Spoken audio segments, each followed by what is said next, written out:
1945-ci ilin yazında ABŞ qoşunları Almaniyanın Nordhausen şəhəri yaxınlığında Konşteyn dağına daxil olub. Dağın daxilində adi mədən deyil, nəhəng yeraltı zavod yerləşib. Uzun tunellərlə istehsal dəzgahları, dəmir yol xətləri, yanacaq çənləri və tamamlanmamış raketlər olub. Burada nasist Almaniyasının ən mühüm silah layihələrindən biri olan A4 raketi, daha çox V2 adı ilə tanınan dünyanın ilk seriya istehsalı uzaq mənzilli ballistik raketi hazırlanıb. Lakin V2 texnoloji əhəmiyyətini onun istehsal tarixinin qaranlıq tərəfini kölgədə qoyub. Raketlər konstruksiya düşərgəsi məhbuslarının məcburi əməyi hesabına hazırlanıb və istehsal prosesi minlərlə insanın ölümü ilə nəticələnib. Bu nəhəng kompleksin yaradılmasında əsas əmək qüvvəsi məhbuslar olub. İlk məhbuslar 1943-cü ilin avqustunda Buchenwald düşərgəsindən gətirilib. Onlar əvvəlcə raket yığmayıb, tunellər genişləndirib, qayaları çıxarıb, dəmir yolları çəkib, zavodların infrastrukturunu qurub. İlk aylarda yerüstü düşərgə hazır olmadığından minlərlə məhbus birbaşa yeraltı tunellərdə saxlanılıb. İş və yaşayış imkanları faktiki olaraq eyni olub. Günəş işığına çıxmaq imkanları olmayıb. Hava ağır və rütubətli, ətraf isə partlayışların, kompresorların və istehsal avadanlıqlarının səsi ilə dolu olub. Məhbuslar uzun saatlar ərzində ağır fiziki iş görür, kifayət qədər qida və tibbi yardım almayıblar.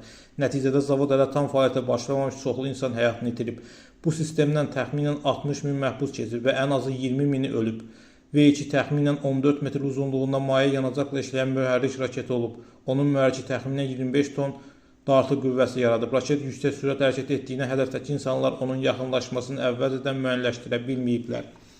1944-cü ilin əvvəlində seriya istehsalına başlanıb. Zavodun planlaşdırılan istehsal gücünə tam çatmaq mümkün olmasa da müəyyən dövrdə ayda yüzlərlə V2 raketi hazırlanıb.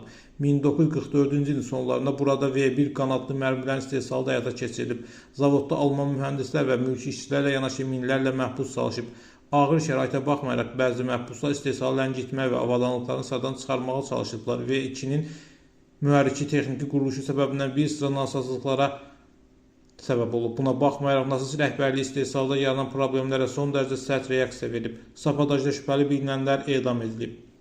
V2 raketləri 1944-cü ilin sentyabrından etibarən London, Antwerpen və Paris şəhərlərinə qarşı istifadə edilib. Raket böyük dağıntı törədə bilsə də bahalı və dəqiqliyi məhdud silah olub. Müharibənin gedişini dəyişmək gücündə olmayıb. Ən böyük faciə isə raketin hədəfində deyil, istehsal yerində yaşanıb. 1945-ci ilin aprelində Almaniyanın məğlubiyyəti artıq qaçılmaz olanda SS düşərgəni boşaltmağa başlayıb. Məhbuslar yük vaqonları ilə ölüm yarışları vasitəsilə başqa düşərgələrə aparılıb. Bu proses zamanı minlərlə insan ölüb. Ən dəhşətli hadisələrdən biri Qardilekendə baş verib. 1945-ci il apreldə 1016 məhbus bir ambarda yandırılaraq öldürülüb. ABŞ mütəxəssisləri zavodda qalan raketlərin mühərriki, texniki sənədləri və avadanlıqları araşdırıblar.